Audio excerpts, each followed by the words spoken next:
What's going on, world? Welcome to another edition of the Black Mental Health Podcast. I'm your host, Reg. Joined today with me is a very, very special guest, a very special company.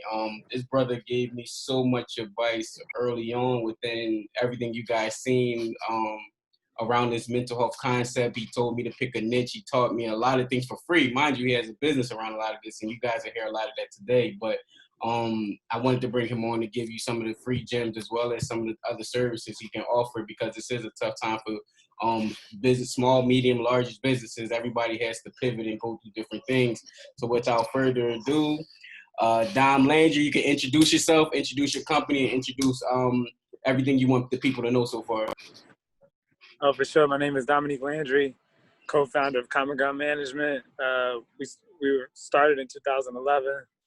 Kind of went full time in 2012. So in that time frame, we just been a resource for businesses in Philadelphia and across the nation to kind of start and kind of build themselves. And then actually, ironically, I'm with one of our first people that believed in us, Sam Staten. You know, she's an entrepreneur here in Philly too. Has had a long time in the nails, cosmetic industry.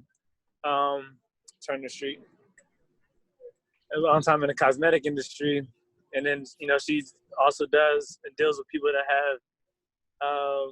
have need therapeutic assistance. So that's what we got going on today. Can't wait to talk more about the concept with Reg and you guys today.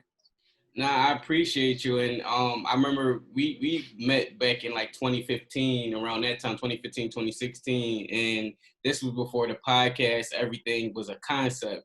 And I told him all of the things that I wanted to do. And he actually helped guide me a lot of the ways. But early on, well, first, before I get into that, how are you guys doing during the pandemic? Like, how's everything on your end? I mean, everything is cool. You know, one thing that we've always stressed, we wrote a survival guide back in 2016. We've always stressed preparation and always thinking about you got to treat your business as if like winter could come at any time. And so that means like running the business, always being creative, always being innovative, but always taking measures as far as like saving money, no matter how well your business is doing, like being cognizant of the money that you keep in the business. So some businesses are seasonal, some businesses go through peaks and valleys. So when that valley comes, you have enough money left over to survive that. So it just so happens that, now globally, macroeconomically, everybody's in a valley. So if you took the proper precautions prior to this to have money in the tuck, it's not a permanent life raft, but you're probably still operating right now. Whereas some other people, the average business in the U.S. can only go 17 days without making money. That's not even a month, you know what I mean? So, for us, we've always been that type of company to kind of live well below our means. So that helped us out a lot. And then we always did like processes that we try to preach to our clients too, like, hey, file your taxes. Hey, have the proper reporting. And that came in handy for a lot of people that were our clients because they were able to get like the SBA loans or the PPA, paycheck protection loans, or grants because, they took heed and they did the things that we advised them to do, and they were qualified to get those things. So, right now we're pretty fortunate to be still around and still kind of a necessity for people. But more importantly, we always had those practices of like saving money just in case something like this would happen. Man, and it's phenomenal that you brought up the survival guide, because that's one of the things that I always attribute to you. And I actually got a copy, so you guys go get a copy as well. Talk about the three shifts. I don't want to give away the book. I want you to give it away and have the concept. But just the main majority of the book, you talked about like you related it to farming and things like that. I just wanted to give people some of the concepts so that way they can understand it too. Yeah. So the big concept is, hold on one second. I'm sorry. The big concept is, if you were stranded on an island, how would you begin to survive. Like if you woke up one day in a remote location, you're like, damn, how the hell did I get here? How would you take the steps to survive? What would you do? And that's entrepreneurship. Once you wake up and you're like, yo, I'm gonna be an entrepreneur today, that first day your business is open, you're like, this is unfamiliar territory. This is uncharted terrain. And so we start off with saying, like, the first thing you got to do is find shelter. Like, you got to find stable ground that's safe, that you can come back to at the end of the day, and you know that you're going to be protected. So that's like economically speaking, like how much you spend personally, how much your business will cost. And then we just take people on this cyclical journey of steps 1 through 10 on like things that you have to do. So it's not like you complete step 1 and it's over with. You always got to be cost conscious. Even when you're Jeff Bezos and you're a trillionaire, Amazon's operations are like as lean as they can be. That's how they got to the 2 trillion mark. You know what I mean? And so the stuff that you mentioned about farming, hunting, and fishing, we attributed that to like marketing. So how do you get your message out? Do you send one message out to a group of people, which would be like fishing, putting a bait into a pond and trying to attract the fish? Or do you hunt? Are you on the prowl? You looking for one prey, direct, hit them hard, and that's a lot of effort and energy. But it could give you more money because now you're putting out that energy to get a direct sale. Or do you farm your customers? Do you grow them over time to actually buy a premium package from you, like a Pandora? So everything that you would see like in surviving, we equated that to like entrepreneurship. And these are all steps that big businesses do, multi-billion-dollar businesses do, or these are steps that you could do as a first-time entrepreneur. That's the beauty of business. It's scalable. So it doesn't matter how much money you have, all these steps are accurate for you. Nah, man, and that thing stuck with me forever for the most part because I was able to, apply it to a lot of the stuff that I have going on entrepreneur-wise now, and it's a concept that I always come back to. I still had to come in and get the original copy from you because I still got the digital copy. Yeah. But to transition away from that, talk about how your company had to transition, or some of the things, 1 or 2 things that you guys had to be flexible with most of the time. I know that you guys are preparing. You guys were trying to find ways to predict something like this. As ordinary as it is, you guys still were prepared more than others in some capacity. But what's some of the pivots that you guys had to make during this time? Maybe that's somebody that's an entrepreneur can take. That's an excellent question. So one thing we had to do, one way we pivoted, and we've been documenting that on our social media, is like we started actually putting out more video content that was kind of like, I don't want to call it propaganda because that has a negative connotation, but it was almost like, when you're watching TV and then like you get like this emergency message alert from on the TV. So we started, instead of like talking about certain things and just sending out a post, we actually invested way more in video distribution, almost like a PSA, trying to calm like our base down and like send out a positive message and say like, hey, actually it's not a bad time. Actually, this is an excellent time if you're trying to be an entrepreneur, because you're never going to see a market like this where everything is kind of like equitable. The big brands are out of business. They're closed. So where can I go to get my hair cut or my nails done? It's a great time for entrepreneurs. So one thing that we did was we got more conscious about putting out more video content. And then what that did was that yielded a lot more inquiry calls in the first couple of weeks when people were just like trying to figure out what they could do, who they could, what things they could fill out. Should it be a good time for them to start? So we just became a lot more conscious of like video messaging and then utilizing like longer video. So we used to just do things under 60 seconds so it could just be up. But when you utilize longer video on Instagram, you can actually tag it into a series. So if somebody's watching one video, they can see like the other ones that are in the series. So we became more conscious of like putting up content that was speaking directly to the now, and then having it linked so people, if they didn't know us, they could see it and then see all the stuff that we were talking about, and they could feel like they had a safe haven, with us. Nah, and that's great. Because I know it's a lot of people that probably and actually I'm starting to see some of the ads and everything too. So I know you guys are really pushing during this time, and I've been enjoying the video content. And I want to transition because as well as the video content that you guys are putting out, you also have a podcast. Can you talk about what people can get from the podcast or what they can expect? Yeah, the podcast is it's called CGM Lounge. So we bring people on. I actually want to bring you on in the next 2 weeks to talk about mental health and like everything you've gone through as a as an entrepreneur and as a as a father, as a I believe you got married not too long ago, right? Too, right? Fiance, not yet. We were Fiance, supposed yeah. to. Oh yeah. So like, but that's real life. So our Mm. CGM Lounge is like us bringing like real life, practical stories and experiences through a different medium, which would be like audio.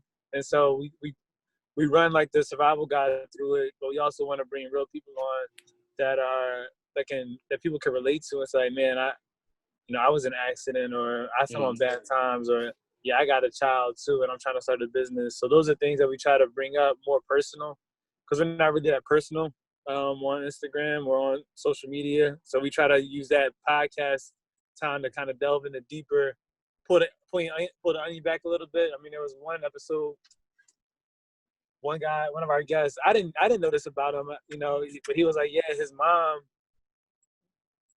almost gave up on him because he would lie about a lot of stuff, and he like actually broke into his school's database, hacked into it to change his grades. Wow. Yeah, and I was like, damn, Dave, should I not send clients to you? Right. But he was like, no, but the thing that changed him was mom, when she found out, she was like, yo, I don't know who you are. I can't even like talk to you. And that broke him down so bad that he had a shift. And that when he said that made me give a story in kind. When I was in junior, senior in high school, the things that I was doing, and the one thing that I always feared was, the only thing I ever feared in life was disappointing my mom. And I got maybe, I don't even know how to define it as like how close it was, but basically,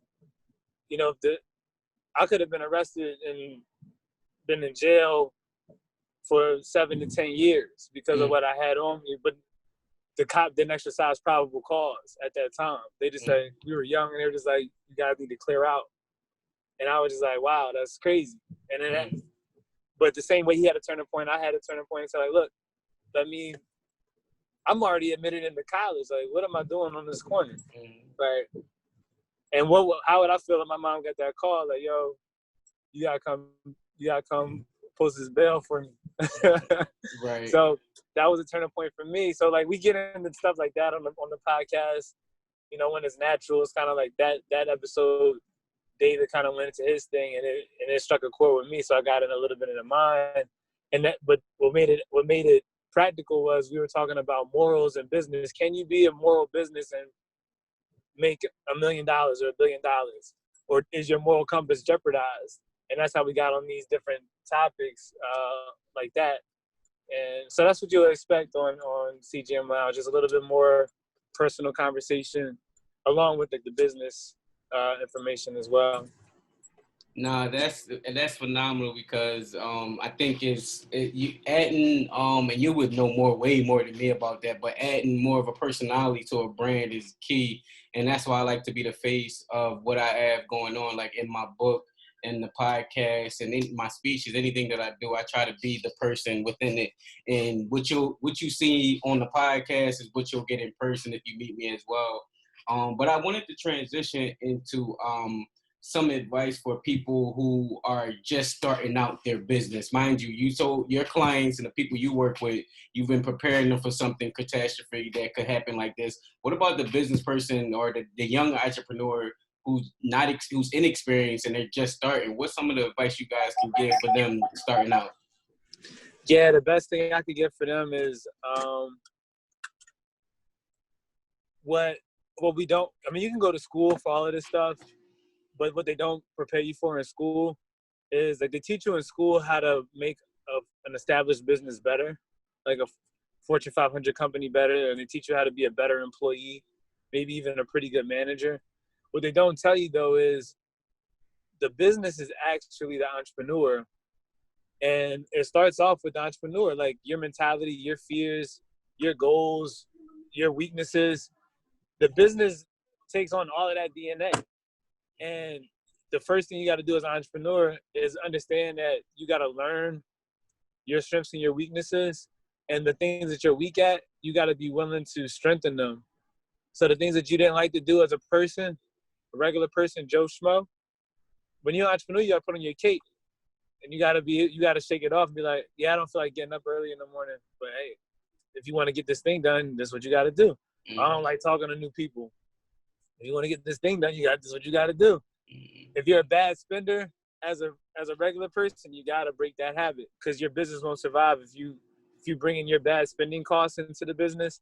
So anything that you do personally is going to multiply in the business, and that's the fastest way to go out of business, is to not be adaptable to your own weaknesses. There's things that we didn't like to do that we had to suck up, and because we're very reserved as a people, as a group. And, we had to come out of our shell to do certain things. So that's the main thing. Just like watch your costs personally. And then from there, strengthen your weaknesses in the beginning. And you're going to get uncomfortable, but that's good. You should be uncomfortable to grow. Nah, that's so true. And I appreciate you, like you said, for stepping out of your comfort zone, because I feel like you have so much advice, so much wealth of knowledge. And I'm happy that you're starting to give it out, because he charged big money for this stuff, guys. Like, and I'm not saying like it's so costly that people can't expense it, but it's priceless knowledge. And I'm happy that you're on here sharing it and giving it out for free. And speaking of costing it, because I got one or two more questions. And you can kind of combine this one that I have. You could talk about CGM, but also talk about why you started it. So talk about why you started it, and what made you even come up with the idea, and then lead into what you guys do and what you guys provide for the community. Yeah, it's funny, man. That's a really good question. So our initial goal was, and I'm sorry if my answers get a little long-winded, but I think for this one, it might be. So coming up, I'm 33. So coming up in high school, the concept of entrepreneurialism was kind of like foreign.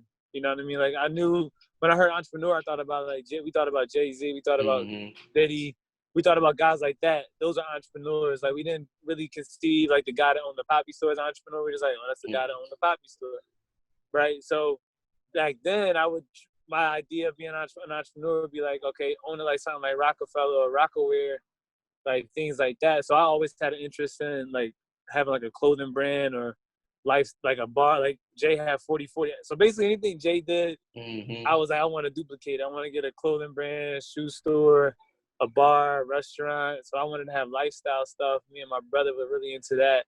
Sneaks, of course. So our initial concept was to have Common Ground own other companies, and our first company was going to be a sneaker store. So we started like promoting it after college, and we were doing events to get our name out. But our events, we would invite other entrepreneurs like Nehemiah Davis, anybody that was doing something, we would have them like featured at the event, as well as like other local talent. So like restaurants would prepare the food, local artists would would actually be the entertainment, and then you have like a local vendor. So just this symbiotic like environment of entrepreneurialism, art, and culture, because we wanted to get that database. So when we launched the online store, we could say, hey, y'all been rocking with us, but this is what we selling. But because we did it so well and so organized from other people's perspective, they were like, yo, can you help me with my business? And can you help me promote this? Or can you help me do this? Little did they know that's what I was doing for a living. I worked at an ad agency, for 4 years. I went to work there because the guy that owned it was an African-American entrepreneur from North Philly that we went to the same school. So it was like, if I want to be this, let me train underneath. If I want to be a Jedi, let me train underneath Obi-Wan Kenobi type thing. And so that's why I took that job there, and I learned all this stuff about marketing from him. and them, and I was able to apply it to the business, but that's what got people interested in us doing business services for them. So we didn't even want to do this. The community like kept coming to us like, yo, can you help me form a business? Can you help me get a trademark? Can you help me do with a marketing plan? We was going to open up a shoe store. I never knew this. I'm intrigued just as much as the audience, right? Because I never even knew this. That was the plan. We was up. Advocates Takeout had their consignment shop, and somebody else opened up on South Street, and that made us change our mind about like doing a physical store. We was gonna go online, but then this guy from South Philly, he was like, "Yo, I want you to run all my businesses for me," and I was still working at the time, but I was kind of frustrated. And this was actually when we met Sam, because we was actually trying to get. We had this thing called we had this thing called Entree. It was a dinner and a movie series, and it was on. I mean, this is 2012. You know, we was bringing people to American Street in North Philly on Allegheny Avenue. We was bringing people to Germantown. Back in the day, people, if you wasn't from an area in Philly, you wasn't going there. You was just going downtown. Right. And he was going home. So we was taking people out their comfort zone. We was bringing people to, you know, my neighborhood in North Philly or Germantown Avenue. We knew a guy that owned something on Delaware Avenue. I mean, a place that was, like, now you go to Delaware Avenue, it's like you see the Sugar House, you see all the stuff, but back then, it was this one place that nobody ever heard of amongst, like, rubble, but it was a nice spot because you could see the bridge, you could see the water, and we got introduced to Sam. She had a spa around the corner. So we did dinner, independent movies, and we had massages going on because Sam's Spa East they came in and gave massage for 10, 15 hours. And people was like, how is this possible? Like, I feel like I'm in Sex in the City or something, but I'm in Philly. I'm getting a massage, watching movies, getting complimentary food, and I paid $15 a ticket. And so the guy was like, man, you packing this thing out every month. I got 4 other businesses. Can you do that? And then at the time, we wanted to have BMW involved. We were getting kind of frustrated because while we were at work, the decision makers were at the job. Well, by the time we got off, decision maker going home to their family. They ain't sticking around till 7 o'clock to talk to us. So when he said that, I was like, damn, I could quit my job and do what I was doing at my job, do this full time, and that's gonna open up the time. That was really the most important thing for us, was like time. Like, we needed to free up time to change. And so that's what made us do this. Like, it was a time leverage. We were like, yo, I can't do not 5 to 9 because everybody else that I'm trying to talk to, they going already. They already done for the day. So that's how it worked. We didn't even have plans on doing this. I was going to sell loafers. So talk about some of the services you're offering so that way people can get in contact with you and know how you can help them with their business. Yeah, I mean, so right now so this is kind of a question. This is an answer to the question you asked me like 10 minutes ago. How did we shift? And the business, so our business model was more consulting and management through retainer, which is like you pay one fee for the month and we're with your business all month, right? And so we might get in a year contract. So we were doing that from 2012 to about 2016. And in 2016, that's when we wrote the manual. Because in writing the manual, we realized, like, we really don't have a good business model. If one of these clients don't feel like paying, we're SOL. If one of these clients have a bad month, we're SOL. If one of these clients decides to retire, we're SOL, because we can only handle like 3 or 4 clients because of the amount of money they were paying. You know, we had to devote like all our resources to them. You know, all of our employees are devoted to just handling like one contract. And it was a bad business model to us because some of our clients had bad habits as entrepreneurs. So we wound up saying, like, we wound up firing the clients July 2016 and then just running this a la carte service. So basically, instead of like paying like $5,000 a month to get these different things, we said it's probably more appropriate for a business to pay like $175 for this thing and then come back when they're ready for the next thing. Mm-hmm. So now we can service more people. It's more like a store, like a grocery store. That way you can come as you please without like handicapping your business because you invested so much funding into like our service. So right now we do like formation services is $175. The state fees are excluded because we do all 50 states. Trademarks we do for $175. The federal government fees $225.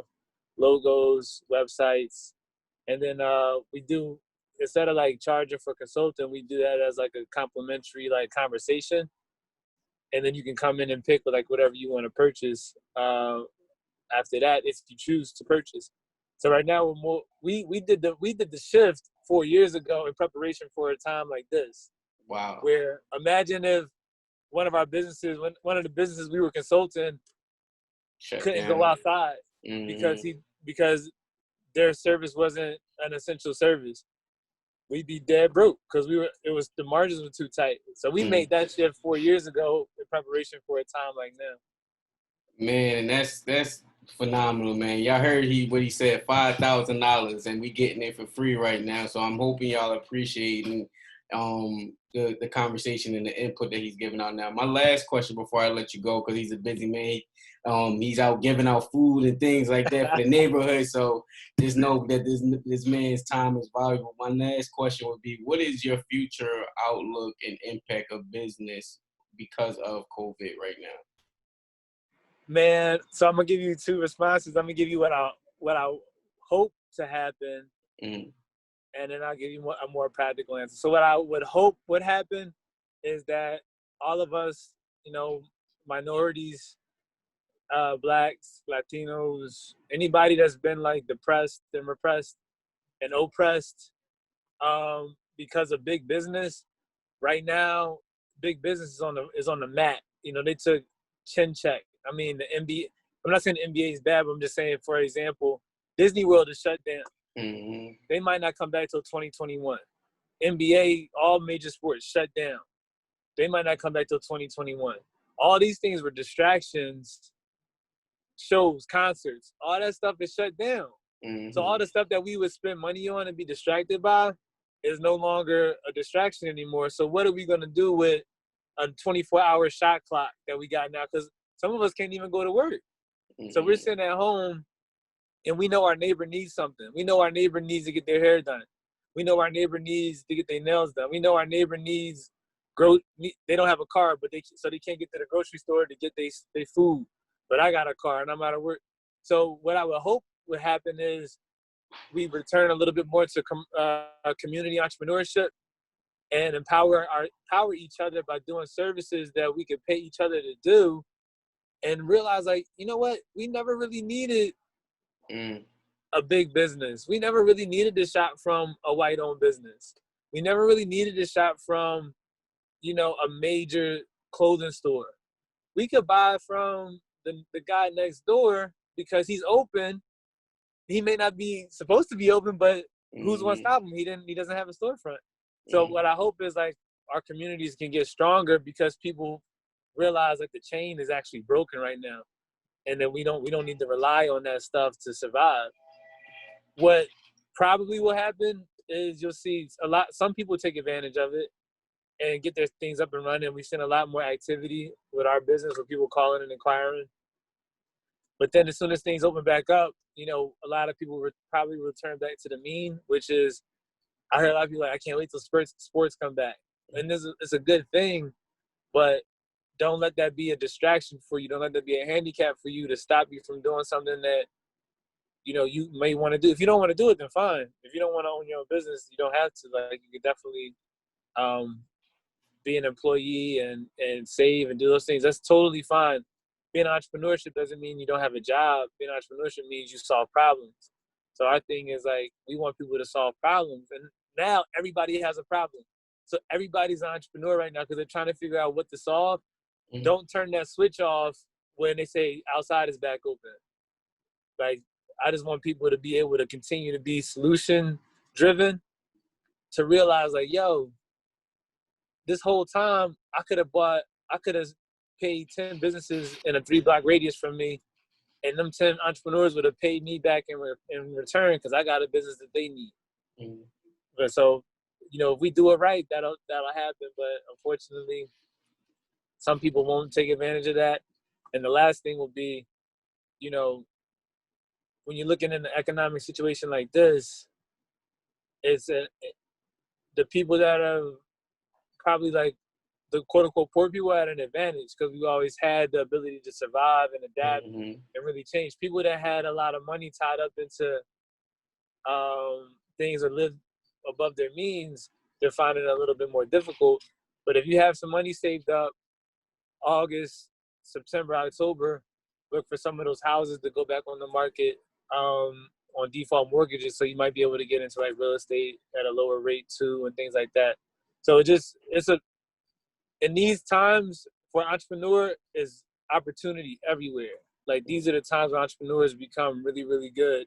The Kennedys, the Rockefellers, all these guys made Walt Disney, all these guys made their businesses during the Depression or the Prohibition or times where people were at their lowest and they say, hey, I can create something that's going to make people smile, or I can create something that's going to get people take their mind off something.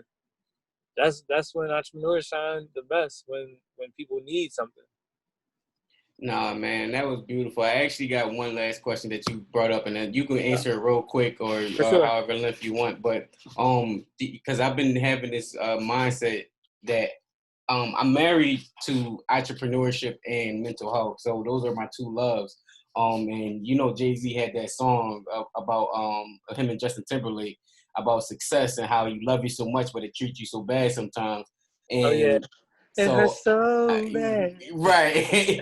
And so with mental health, I would love to hear your perspective on mental health and entrepreneurship and know how it plays a role, because it's something that you love so much, but it can hurt you and it mentally can get you depressed, anxiety of not knowing. Just give your quick response on that and how you think it plays a role.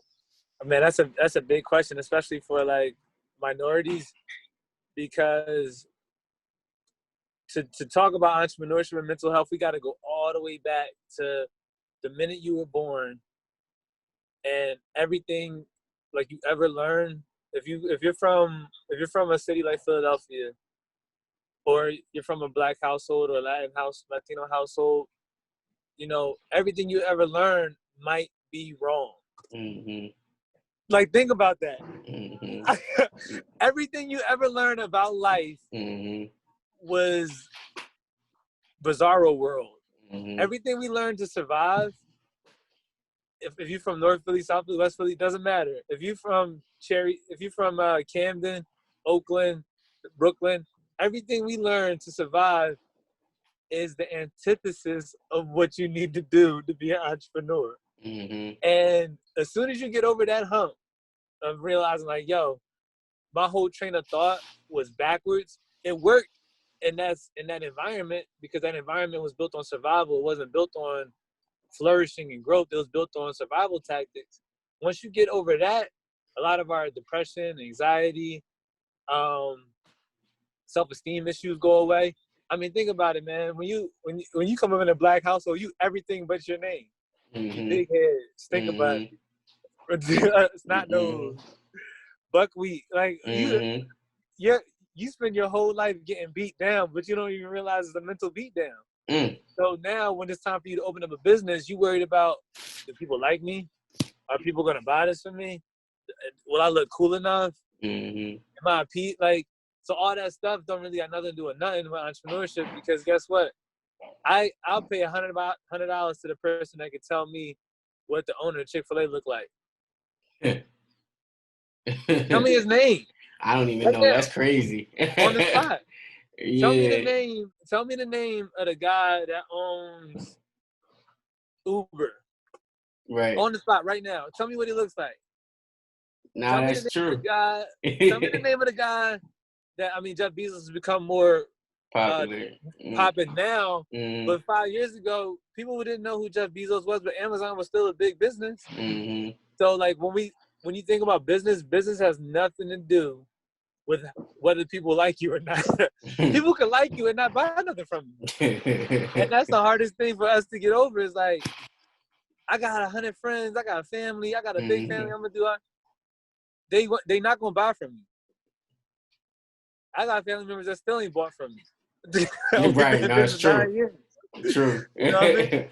But the thing that we always told ourselves was, it's not our job to sell to the people that know us. It's our job to get somebody that's a complete stranger to buy from us. The only thing that you need to do as an entrepreneur, marketing-wise, is to make sure that somebody heard the name and heard of what you did. Like brand awareness. And consistently do that. That's your job. So if your cousin knows that you do hair and they never bought from you, don't get mad at your cousin. Your job wasn't to get your cousin to buy from you. It's to get this John Doe or Jane Doe to come in through your door. At the end of the day, if they don't know you, they're not going to come at all. But once you get them to know you, they're not going to judge the business on whether you owe them $5 from 2002 or not. They're going to be like, oh, they got a good brand. It looks like they got a good service. I'm going to come in and check it out. So we got to get over a lot of what we learned, almost all of what we learned coming up, because most of what we learned isn't actually, doesn't actually translate well in business. Some of it does. Our hustle spirit does, but you can hustle yourself out of your own business too. Cutting corners, not leaving money in the business, so you only make enough just to afford the lifestyle you want.